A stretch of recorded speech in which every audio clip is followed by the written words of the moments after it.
तो hello students, कैसे हो सब आप। उम्मीद करता हूँ सब मस्त होंगे, स्वस्थ होंगे। मैं अरविंद कुमार एक बार फिर से आप लोगों को स्वागत करता हूँ आपके अपने यूट्यूब चैनल फिजिक्स स्पार्क में। तो बच्चों, आज की इस क्लास में हम लेके आए हैं क्लास 12 का चैप्टर नंबर 13 द न्यूक्लियाई। इस चैप्टर में हमने कुछ क्वेश्चंस लिए हैं, जैसा आप स्क्रीन पे देख सकते हैं। First question, the ratio of nuclear density of two nuclei having mass number 64 and 125। इनका रेशियो बताना है न्यूक्लियर डेंसिटी का कितना हुआ। अब हमें पता है कि न्यूक्लियर डेंसिटी कांस्टेंट होता है, मास नंबर पे डिपेंड नहीं करता है। Since we know that nuclear density is constant, वो कांस्टेंट होता है, that is it does not depend on the mass number. ये मास नंबर पे डिपेंड नहीं करता। जैसे आप देख सकते हैं rho equal to m upon 4/3 pi are naught cube होता है। So the density ratio will be 1, तो 1 होगा क्योंकि डिपेंड ही नहीं करता। तो ऑप्शन डी इसका करेक्ट हो जाएगा। क्वेश्चन नंबर 2 है बच्चों, क्विक एंड फास्ट हम देख लेते हैं। The ratio of nuclear radii X27 to Y8 is, ये A1 दिया है आपको, ठीक है बच्चों, ये A1 है यहाँ पे, और ये क्या है हमारे पास A2। Very important question. तो न्यूक्लियर रेडियाई क्या होता है, given by R equal to R naught A की पावर 1/3, और इसको आप लिखते हैं R one by R two equal to A one by A two की पावर 1/3। तो R one by R two equal to, ये देखो ए वन कितना है 27 और ये 8, इसका क्यूब रूट निकालेंगे तो आएगा 3/2 की पावर 3 लिख सकते हैं। 3 से 3 कैंसिल, 3/2। तो R one by R two equal to 3/2, मतलब R one by R two that is R one ratio R two कितना हो जाएगा 3/2। सिंपल सा क्वेश्चन था, आप कर सकते हैं इस क्वेश्चन को, तो आएगा इंपॉर्टेंट है एग्जाम में। अब चलते हैं नेक्स्ट क्वेश्चन की तरफ। ये क्वेश्चन है हमारा, question number 3, why is the mass of a nucleus always less than the sum of masses of its constituent. यानी कि ये कह रहा है कि जब भी एक न्यूक्लियस होता है, उसका एक्चुअल जो मास होता है वो प्रोटॉन और न्यूट्रॉन के मास से थोड़ा सा कम क्यों होता है। जैसा यहाँ पे लिखा हुआ है, ये आप ऐसे लिख सकते हैं कि मास ऑफ प्रोटॉन और न्यूट्रॉन होता है वो थोड़ा सा ज्यादा होता है किससे, मास ऑफ एक्चुअल न्यूक्लियस से, दैट इज एम एन। ये ऐसे भी लिख सकते हैं एम एन लेस देन जो होता है M P plus M N, mass of proton और मास ऑफ न्यूट्रॉन के।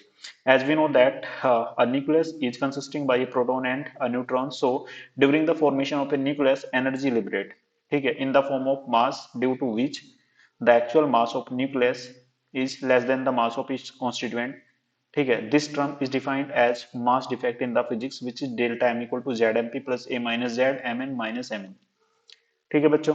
ये कहता है अकॉर्डिंग टू आइंस्टीन इक्वेशन। देखो आप, हमने पढ़ा है कि आइंस्टीन इक्वेशन क्या होती है, equal to m c square होता है। तो यहाँ से हमारे पास m equal to E by c square, तो जहां से एनर्जी लिबरेट होती है वहां से मास भी लिबरेट होगा, ठीक है।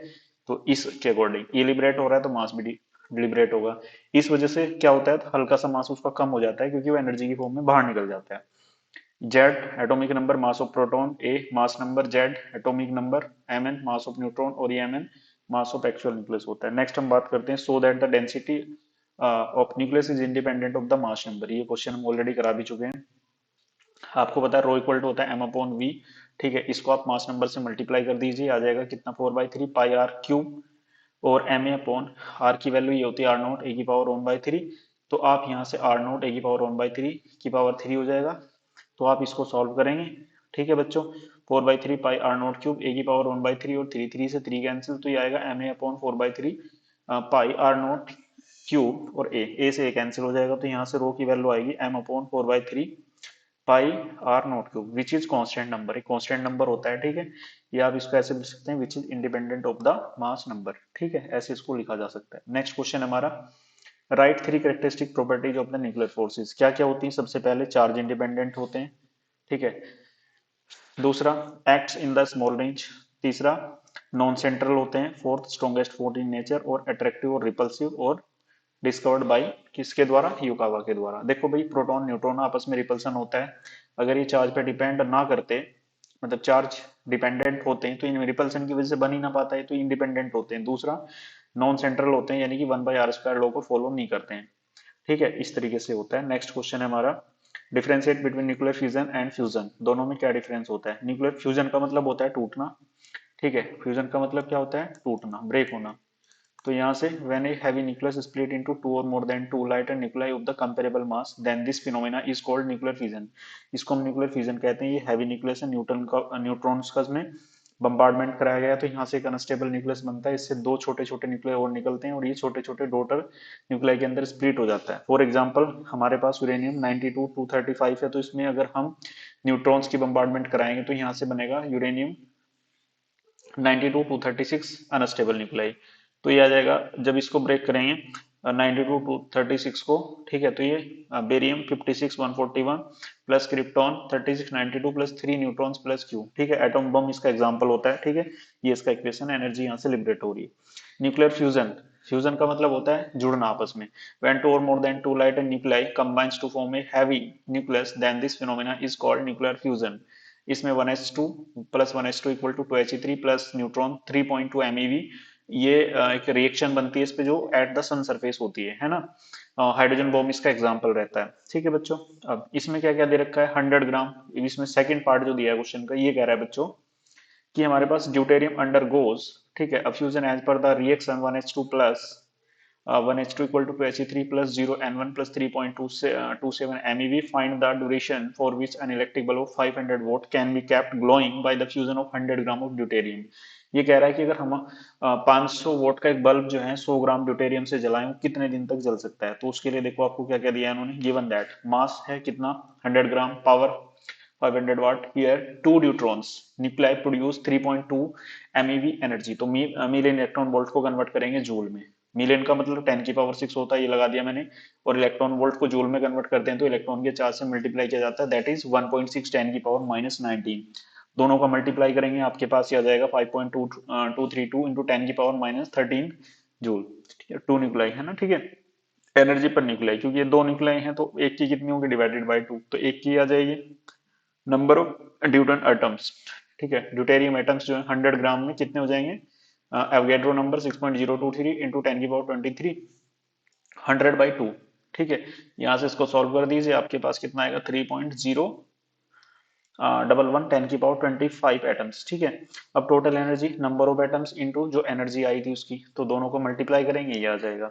पावर क्या होता है, एनर्जी अपॉन टाइम, टाइम कितना हो जाएगा भाई बताओ यहाँ से, एनर्जी अपॉन पावर, तो एनर्जी अपॉन पावर इतने सेकंड आ जाएगा, कन्वर्ट करेंगे सेकंड के उसके अंदर ईयर में, 365 24 16 टू 60 से करेंगे डिवाइड, तो आएगा 300 सॉरी 500 ईयर, यानी कि 500 ईयर इसमें लग जाएंगे। उम्मीद करता हूँ क्वेश्चन कर लेना भाई, बहुत इंपॉर्टेंट है, क्वेश्चन आ सकता है एग्जाम में, तो ये बढ़िया ही इंपॉर्टेंट क्वेश्चन मैंने लिया। Explain the type of nuclei with example, कितने टाइप के न्यूक्लियाई होते हैं उनको एग्जांपल के सहित हमें व्याख्या करनी है उनकी। न्यूक्लियाई एंड, ठीक है, nuclei are divided into 3 parts, 3 parts में डिवाइड है, आइसोटोप्स, आइसोबार और आइसोटोन। आइसोटोप्स क्या होते हैं, the nuclei of the same atom having the same number of proton electrons, या न्यूट्रल एटम के लिए for same atomic number are called isotopes. Isotope मतलब इनका एटॉमिक नंबर देखो सेम रहता है, मास नंबर अलग अलग रहता है, देख लीजिए एग्जांपल। और second isobars, the nuclear of different atoms having the same mass number, जिनके मास नंबर सेम होते हैं बट डिफरेंट एटॉमिक नंबर, जिनके एटॉमिक नंबर डिफरेंट होते हैं, आर कॉल्ड आइसोबार, उनको आइसोबार्स कहते हैं। देखो एटॉमिक नंबर अलग अलग है, मास नंबर सेम है, ठीक है। ये एग्जांपल है इसके। आइसोटोन्स क्या होता है, nuclear of different atoms having same number of neutrons और कॉल्ड आइसोटोन्स, जिनमें सेम नंबर ऑफ न्यूट्रॉन्स होते हैं उनको हम क्या कहते हैं, आइसोटोन। नंबर ऑफ न्यूट्रॉन कैसे निकालते हैं, A-Z, देखो mass number minus atomic number, इन तीनों एग्जांपल में देख सकते हैं 7 न्यूट्रॉन है और इन दोनों में कितने हैं 8, तो यानी कि सेम न्यूट्रॉन है इस पेयर में और इस पेयर में क्या है, सेम न्यूट्रॉन है 7, तो इनको बोलते हैं आइसोटोन्स। नेक्स्ट क्वेश्चन हमारा, establish the relation between AMU atomic mass unit, AMU की फुल फॉर्म होती है atomic mass unit, and MeV million electron volt, इसमें क्या दोनों में रिलेशन होता है। वी नो दैट 1 MU होता है 1.67 10 की power -27 kg, that is mass of proton होता है, ठीक है। Now energy corresponding due to this value, इस वैल्यू के कोरस्पॉन्डिंग एनर्जी कितनी होगी, इक्वल टू mc², ये मास लगा दिया आपने, ये हो जाएगा हमारे पास स्पीड ऑफ लाइट, इसका स्क्वायर करेंगे तो दोनों को सॉल्व करेंगे, इतना जूल आ जाएगा। इलेक्ट्रॉन वोल्ट में बदलने के लिए इलेक्ट्रॉन के चार्ज से मल्टीप्लाई कर दिया पूरी वैल्यू को, तो आएगा कितना, ये आ जाएगा सॉल्व करके। 10 की पावर 6 क्या होता है, मिलियन, तो इसको आप लिखेंगे मिलियन इलेक्ट्रॉन वोल्ट, ठीक है। इस तरीके से कर सकते हैं। नेक्स्ट क्वेश्चन हमारा, define the mass defect why it happens, also give the reason, same as question number 2, जैसा क्वेश्चन 2 मैंने कराया सेम टू सेम।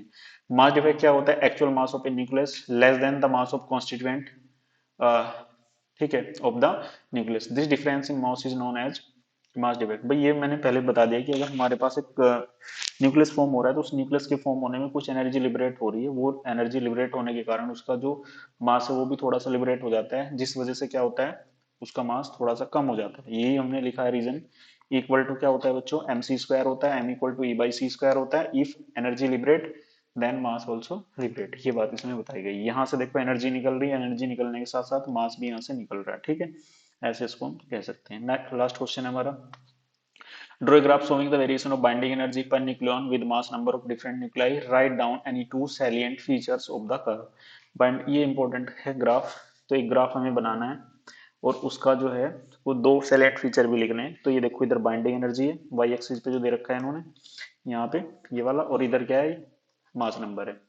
तो आप देख सकते हैं इसमें ये लिखा है जो सबसे स्टेबल होता है जैसे आयरन 56, हाँ, है ना ये वाला 56 है, तो इसकी एनर्जी कितनी 8.75 MeV, यानी कि सबसे ज्यादा इसकी होती है। फिर यहाँ पे जैसे जैसे ग्राफ देख रहे हो डिक्रीज होता जा रहा है, तो यहाँ पे आके ये एनर्जी कितनी रह जाती है 7.6 MeV।